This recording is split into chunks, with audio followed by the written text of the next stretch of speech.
Kalau pertanyaannya itu bahkan saya sebelum S1 selesai pun sudah daftar S2. Bisa. Jadi di sini justru gitu. Jadi aturannya di Jerman secara umum ya rata-rata S2 itu kalau kita di S1 sudah sampai 150 SKS itu sudah berhak untuk daftar ke S2 Oke. walaupun belum selesai. Walaupun belum dapat ijazah S1, Belum belum dapat ada surat keterangan lulus.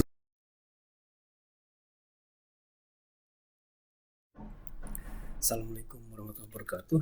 Selamat datang kembali di channel saya. Sekarang saya kembali bersama Mas Azmi. Yang belum tahu Mas Azmi bisa nonton juga di video kita sebelumnya, kira-kira seminggu atau 2 minggu lalu. Sekarang tapi untuk biar semuanya kenal juga, nanti Mas Azmi akan memperkenalkan diri lagi. Nah, kalau sebelumnya kita mendiskusikan tentang waktu dia mendapatkan S1, perjalanannya dari mulai studi kolek sampai S1, sekarang kita akan berdiskusi tentang bagaimana dia perjalanannya mulai mendaftar S2 sampai dengan hampir mau selesai nih ya. Oke. Amin. Oke, sebelum kita mulai silahkan Mas Azmi perkenalkan diri lagi. Ya. Assalamualaikum warahmatullahi wabarakatuh. Perkenalkan, nama saya Azmi Ahmad Hazimi, panggil biasa Azmi. Saya sekarang sedang menjalani master degree saya di Universitas Hannover, dan jurusan saya adalah Power Engineering dengan pendalamannya itu adalah Decentralized Power Supply and Management, dan spesialisasinya adalah optimisasi di energi sistem, juga tentang sektor coupling dan storage teknologi. Wah, komplit sekali. Mungkin orang-orang awam bingung nanti itu tuh binatang apa itu katanya ya. Iya. Tapi mungkin Mas Asmi bisa cerita sedikit ya untuk biar audiens juga tahu apa itu. Jangan sampai terlalu blank gitu. Iya. Saya sendiri blank lumayan. Silakan. Ya, jadi kalau misalnya kita ini kan ya di bahasa Indonesia kan dulu mungkin lebih gampang intuisinya gitu ya. Jadi saya itu jurusannya sendiri itu teknik energi. Teknik energi ya di mana kita belajar atau ya kuliah lah lebih tepatnya, belajar dan kuliah itu di bagaimana cara kita secara engineering untuk bisa saya harus menerjemahkan dulu dari bahasa Jerman ke bahasa Inggris terus bahasa Indonesia buat menggenerasikan energi, menghasilkan energi baik itu dari listrik, dari segi panas dan lain sebagainya, karena banyak jenis energi. Terus juga terus pendalaman saya itu berarti maksudnya adalah sekarang kita punya permasalahan di mana energi itu tidak bisa selalu tertransfer. Kadang di satu tempat itu lebih banyak, tapi di tempat yang lain itu kurang banyak energinya, dan itu gimana cara transfernya, itu namanya tadi decentralized energy system atau energi supply, di mana kita punya satu dalam tanda kutip pulaunya itu, dan di pulau itu ada permasalahan energi yang tadi seperti disebutkan, satu banyak energi tapi sedikit konsumen, sedangkan tempat yang lain kebalikannya. Bagaimana cara mengintegrasikannya, dan spesialisasi saya bagaimana cara mengoptimisasinya, bagaimana untuk bisa mengintegrasikan antara satu jenis energi carrier itu contohnya kayak ada listrik, ada mobilitas, transportasi, terus juga ada industri dan lain sebagainya, dan yang lainnya juga tentang bagaimana, jadi inti dari integrasi itu bagaimana cara kita bisa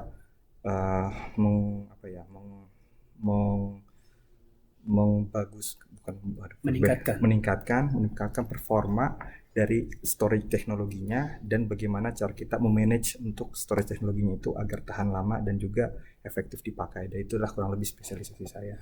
Oke, berarti mungkin salah satu produknya nanti adalah mirip baterai kayak gitu salah ya. Satunya baterai. Wah, ini menarik sekali ya, karena saya tahu sendiri bahwa energi itu salah satu dari SDG-nya yang digaungkan oleh United Nations. Betul. Dan mungkin juga Mas Azmi harusnya bisa berperan aktif juga nih untuk energi Indonesia. Tadi kan sebutnya untuk mengoptimalkan juga jika di suatu pulau, kurang lebih Indonesia sendiri masih banyak pulau yang belum mempunyai energi yang cukup untuk masyarakatnya. Oke. Tapi mungkin kita di diskusi terkait hal ini nanti ya, mungkin di sesi yang terpisah. Karena ini menarik sekali terus terang.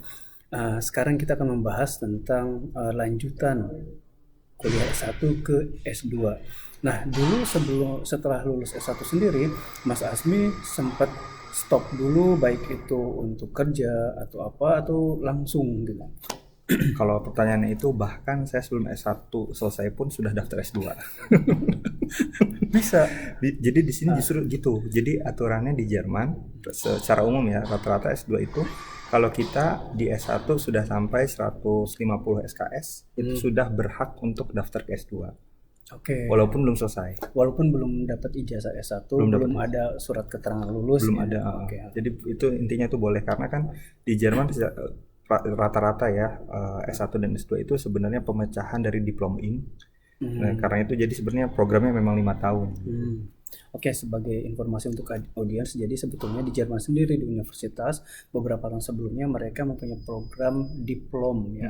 Nah, makanya sejak tahun berapa saya lupa, 2005 ya kan? 2008. 2008 itu jadi berdasarkan aturan baru, jadi harus dipisah antara bachelor dan master. Dari diplom menjadi bachelor dan master. Betul. Dan Azmi terkena hal ini, tapi ternyata untuk yang kuliah S1 di universitas di Jerman masih mendapatkan kemudahan, salah satunya bisa lanjut S2 dengan walaupun belum lulus S1. Oke, ini menarik sekali ternyata ya. Jadi mungkin ini bisa dibilang salah satu kelebihan jika kuliah S1 di Jerman. Betul. Oke. Nah, Azmi dulu adalah kuliahnya di kampus ini. Oh iya, untuk audiens yang belum tahu, ini kita sekarang ada lokasinya di Uni Hannover. Mungkin Azmi bisa menjelaskan ke saya sebetulnya ini tempat apa? Silakan jelaskan dulu. Jadi ini di yang kita sekarang sedang dudukin ini namanya tuh Rotertisch dalam bahasa Jerman. Itu kalau bahasa Inggris itu red table. Meja merah. Meja merah, betul. Kalau dilihat di situ kan belakang banyak meja-meja merah. Nah, dari itu makanya kenapa disebutnya Rotertisch. Itu yang awalnya itu bahasa student tapi sudah diformalkan lah sama uninya gitu. Ini namanya Rotertisch. Jadi biasanya tempat kita belajar terus diskusi. Zaman dulu ya sebelum corona itu tempat belajar, diskusi buat lab, terus juga macam-macam lah untuk di sini. Biasanya tempat ngumpul, tempat makan siang juga dan lain sebagainya. Ngerjain tugas-tugas. Betul. Dan termasuk untuk diskusi seperti ini juga diizinkan. Makanya kita sekarang ada di sini dan memanfaatkan tempat ini ya. Betul. Asmi sendiri kenapa milih S2 di jurusan yang sama, kemudian juga di kampus yang sama dan di jurusan yang sama? Betul, ya, iya betul. Kenapa itu? Banyak alasan sebenarnya kenapa alasan benar-benar milih S2-nya di sini dengan jurusan yang sama juga. Tapi alasan utamanya itu terkait masalah keinginan saya, visi saya ke depannya itu seperti apa, dan memang jurusan atau pembelajaran yang saya ingin dapatkan itu kayak apa gitu. Saya memang tadi spesialisasi yang saya sebutkan itu memang saya rencanakan dari sudah mulai S1 gitu. Pengen ke arah sini dengan tujuannya ini, apa saja modul-modul atau bahasa Indonesia itu mata kuliah yang perlu disisipkan atau dipelajarin, dan itu yang kombinasi yang saya inginkan itu hanya ditawarkan oleh Uni Hannover kebetulan. Jadi memang kemarin ya sempat disebutkan juga kalau S1 di Jerman yang punya jurusan murni teknik energi cuma Uni Hannover, dan memang di S2-nya pun dilanjutkan. Di S2 banyak uni lain yang juga punya jurusan ini, tapi yang punya modul yang sesuai dengan yang saya inginkan, yaitu tentang tadi yang saya sebutkan panjang lebar itu ya, itu adalah Uni Hannover. Saya sudah bandingkan juga, coba kemarin itu di Berlin, di Munchen, di Aachen, di mana-mana itu mereka ya einerseits apa bahasa Indonesianya bahasa on one hand. Di satu sisi benar. Tadi apa yang saya ngomong? Di satu sisi riset di tempat-tempat ini memang banyak dana dari swasta, jadi lebih banyak berkembang. Tapi yang mereka risetkan itu biasanya juga banyak dimintai oleh swasta juga. Jadi memang untuk industri maksudnya. Industri ya? Betul, untuk industri. Jadi memang sangat relevannya untuk kepada mereka. Sedangkan yang saya pelajarin itu lebih luas, jadi tidak spesifik. Biasanya kalau industri itu contoh misalnya pengintegrasian baterai di mobil listrik gitu, bagaimana cara manajemennya, regelungnya dan sebagainya. Tapi kalau saya karena memang sangat general, itu tidak banyak universitas yang menawarkannya sesuai dengan yang saya mau. Dan kebetulan di Hannover seperti itu. Oke, ini menarik, ternyata dia memang dari sebelumnya itu sudah punya goal itu. Sebetulnya dari SD soalnya. Kalau yang lain belum tahu, jadi saat Azmi kenapa milih Jerman juga itu sejak SD sebetulnya dia udah punya goal pengen seperti Habibie dan hingga sampai saat ini bisa berkuliah di sini. Nah, tapi saya penasaran dengan yang tadi. Azmi kan posisinya S1-nya di Jerman dan di kampus Hannover.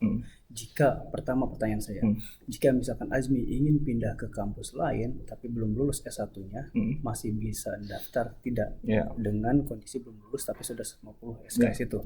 Yang kedua, bagaimana jika dari luar Jerman yang udah lulus S1 untuk daftar S2? Apa itu perbedaan atau persyaratan? Tapi bisa dijawab dulu yang pertanyaan pertama.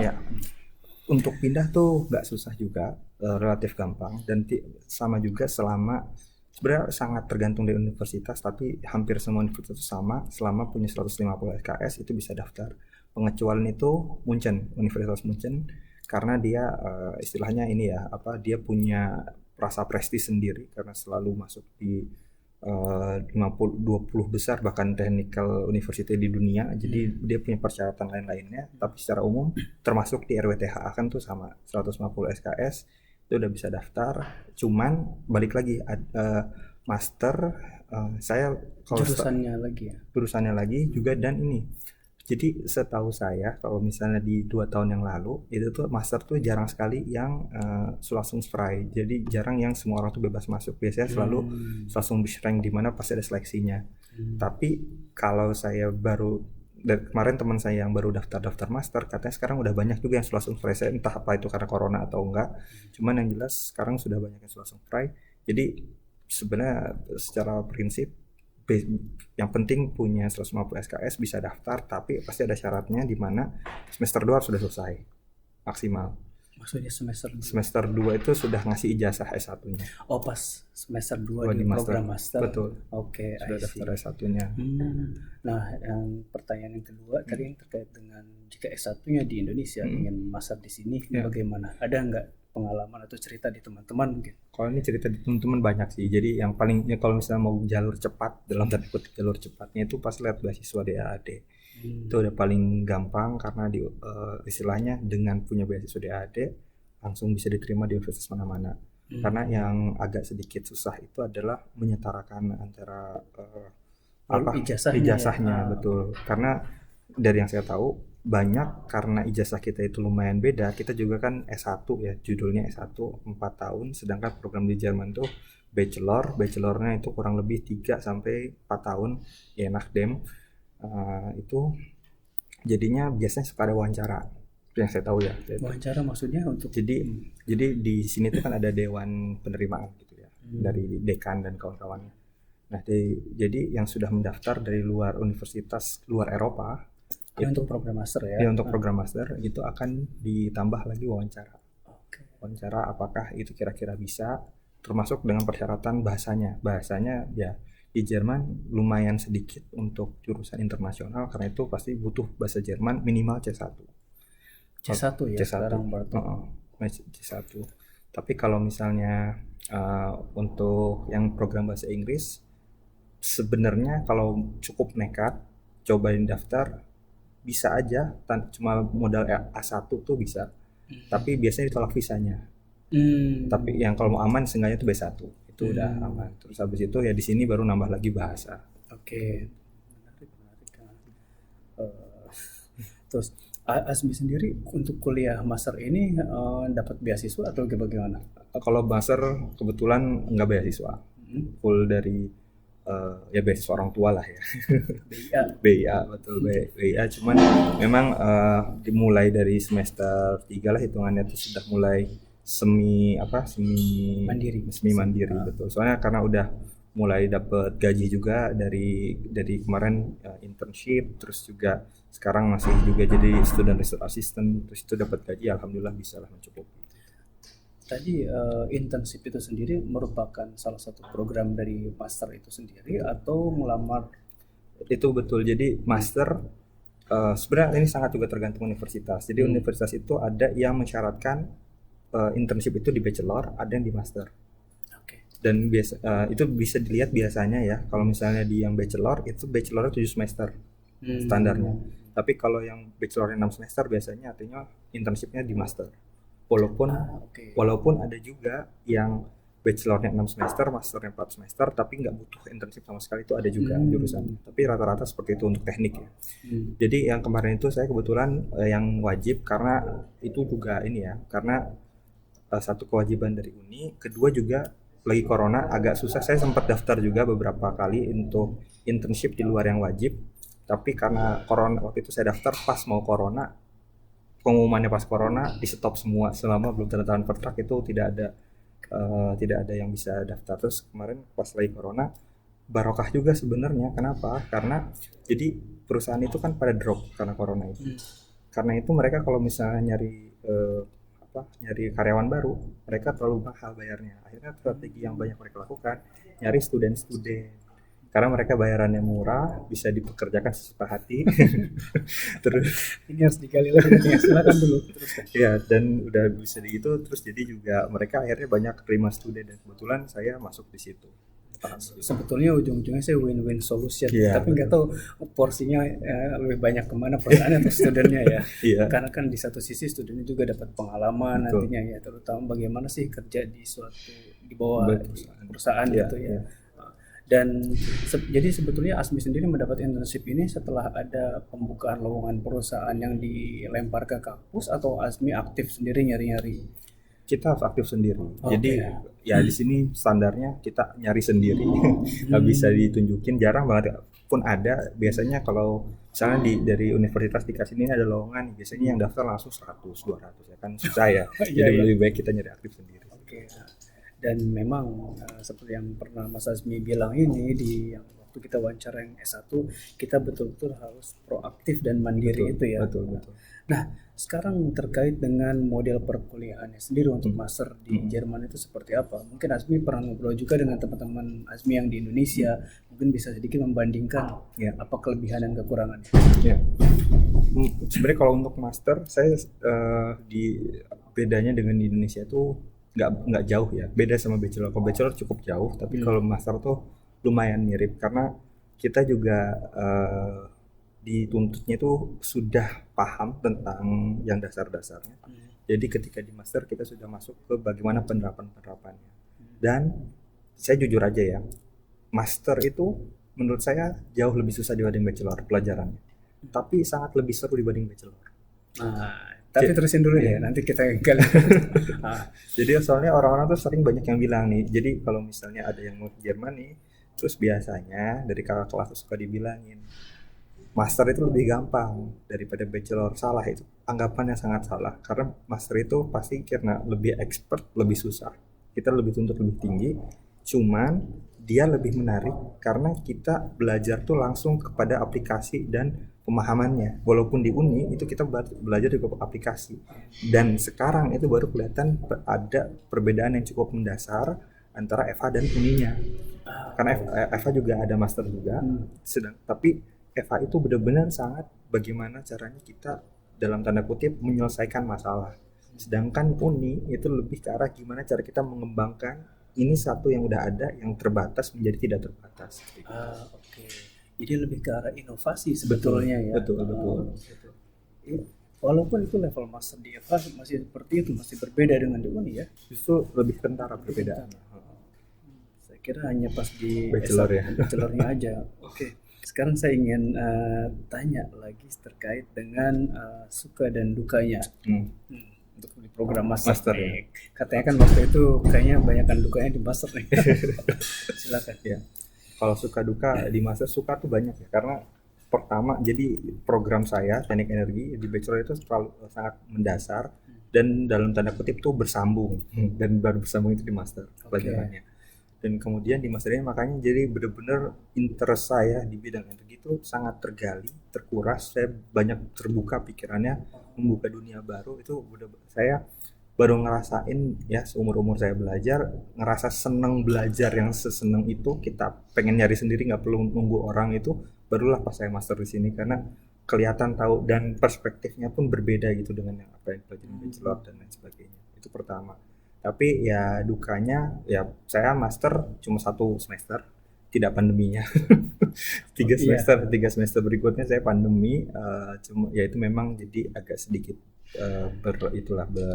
berubah bermasalah, dan kebetulan saya itu cukup mendapat ujian lah pas masternya itu adalah pandemi saya itu ketika di semester 1 tuh ujian saya belum selesai. Jadi ujian saya itu masih sisa 3.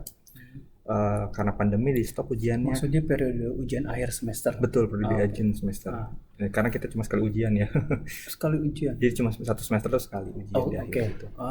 Iya, iya. Iya, nah terus jadi ada 3 ujian itu yang terpaksa harus dimundurin ke semester berikutnya karena pandemi. Karena itu saya di semester berikutnya harus nulis 13 ujian, di mana standarnya di sini tuh satu semester paling 6 sampai 7 ujian. Itu akhirnya dari situ saya selama waktu kuliahnya kuat, saya masih bisa, tapi pas waktu ujiannya habis fisik saya sakit 6 minggu.